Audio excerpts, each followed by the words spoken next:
let's make some conclusions here, and then we will refill and reservice the lighters. So at this point, these two have run out of fuel and they're not comfortably lighting. In a survival situation, you would still be able to light them at least a couple of more times for 10 seconds each, I'm sure. But I don't want to burn out the wick, because once it gets dry, then it tends to burn on the tip and then you have to snip it off, etc. So I'm not going to the very extreme. Let's call them comfortable lightings of 10 seconds each. This one, which is the stainless steel version, and I've purchased this 10 years ago approximately, or more. So they've done obviously several reiterations of this and versions, and they've upgraded, but I think the issue here, the difference why these did a bit less than the split pea, is maybe this is not as well insulated as the split pea. This is the titanium version, which I just now received, so this is the current version with the current seals, current O-rings, etc. This is 10, maybe even 12 years ago. So that one did 170 seconds cumulative, so 17 lightings of 10 seconds. That is 17 fires for a full, because this is actually the way I was doing is I was lighting this first, this second, and this third, if you noticed. So every time, this should not actually be 10 seconds, it should maybe average to 15 seconds, so it would be 50% more than this, so say almost 1,000, actually 8,000 seconds. But I'll get into details anyway. So this one did a minimum of 170 seconds is what I'm trying to say, but in extreme situations it would probably do 200 seconds. But let's say 17 fires, and that is 10 seconds. Now, I do not think that anybody would argue that 10 seconds of an actual fire is any less than any of the ferro rods and flints, etc., right? And imagine for a flint, you're carrying something this size, maybe half this size, but no, this size, because you gotta carry the steel inside as well. And for the ferro rod, you need a knife. In this situation, you don't need a knife. You can get your kindling, dry kindling, that will be more forgiving than the type of kindling you would need with a ferro rod. Plus, that takes skills, as I've talked about on the channel before. It takes certain skills to be able to get a fire from a ferro rod, fire steel. Somebody that actually knows how to light a fire can use the flint wheel inside, and from only this spark you can get a fire, that tiny little spark there. 10 seconds can actually light, say, 3 fires. 3 seconds is enough to get a fire going, of a fire, right? 3 seconds of an actual fire. Anyway, this one did even more. Again, another thing I noticed is that the stainless steel is slightly narrower than the titanium. I'm not sure about that. The current stainless steel ones may be the same diameter as the titanium ones. And so again, that's a 10 year old model. That one did 22 fires. I don't know of anything else that can produce that many fires comfortably. 220 seconds of fire with this thing. And again, I emphasize that this steel is a very effective, useful fire starter. It still has a couple of more lightings, just not comfortable. I will be having to pull out the wick, burn it, etc., which I don't want to do. And worst scenario, you can pull this out, get the cotton inside, fluff it out, and spark it with this flint wheel, and again, that will be your emergency fire. So even this thing without fuel, I prefer in an emergency situation to any fire steel. This will get me a fire easier. So that is my argument regarding the effectiveness of these lighters. Now for the Peanut XL, this thing can, I don't know, it'll boil you tea or coffee. So 1000 seconds realistically, because I was lighting this first and then going through the other ones. It took me a while sometimes to light the other ones, so I can safely average this to 15 seconds I lit every time, and then I can also safely multiply these numbers of the peanut by 3, because this is actually in mass, it is way more than 3 times the split pea.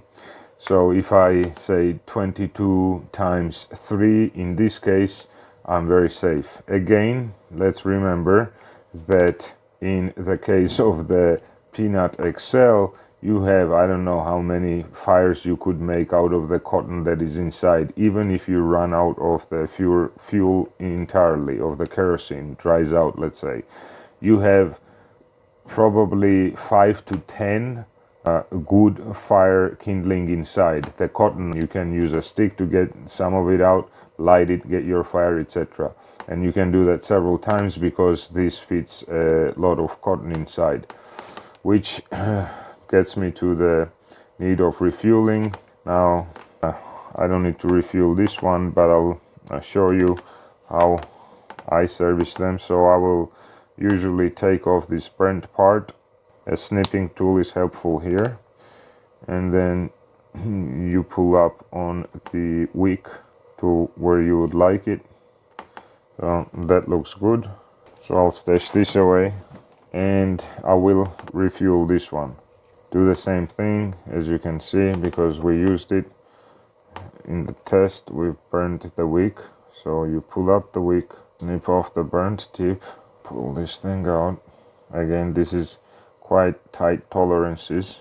Now let's test out this Zippo. Again, Counticom has their own branded Maratac container, titanium containers for your kerosene, and they're for a good price, so check those out. I'll leave links in the description. That seal seems to be working.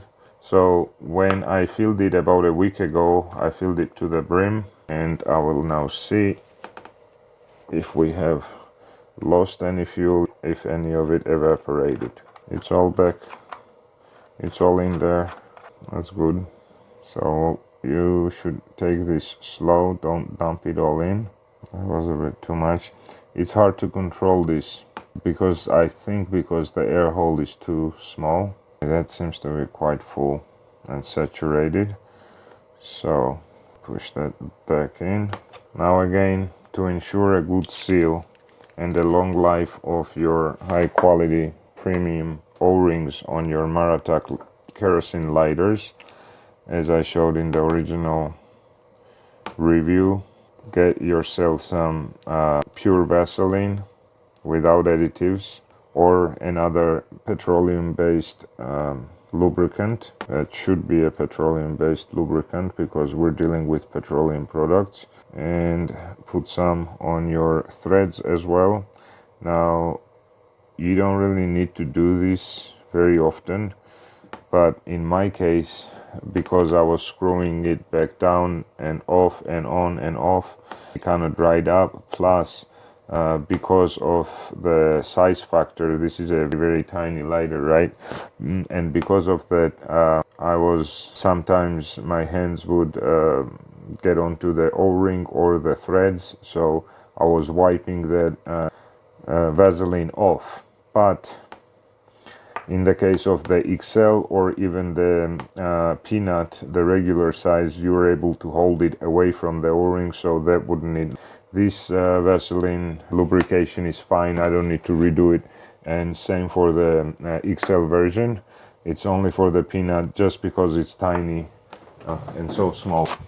Wipe everything clean, especially this one. I do wear it on my keychain, which is always in my pocket, and so it gets temperature impact. It's my body temperature, which also impacts things inside, gets everything juicy on the kerosene as well as the Vaseline.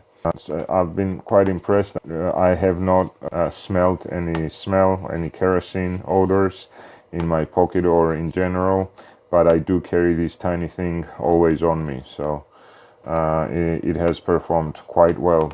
220 seconds minimum, if not more. So there's our update. I haven't seen a video test doing this, so I wanted to show all of the kerosene lighters, their capabilities in different sizes, and why I say that this is the best survival slash camping lighter. So those are my thoughts. Please do comment. Of course, you'll have your thoughts and your own experiences. If you're aware of better options, please do let all of us know. Thank you very much. Check out the links. Does international shipping. They have plenty of international customers worldwide, so do check them out and prepare your wallet, because they have so much stuff in such affordable prices that it's just hard to resist. And make sure that you use my discount codes, because every time you order with them using my discount code, you will get a 10% off on your entire order. Thank you. Cheers. Stay safe.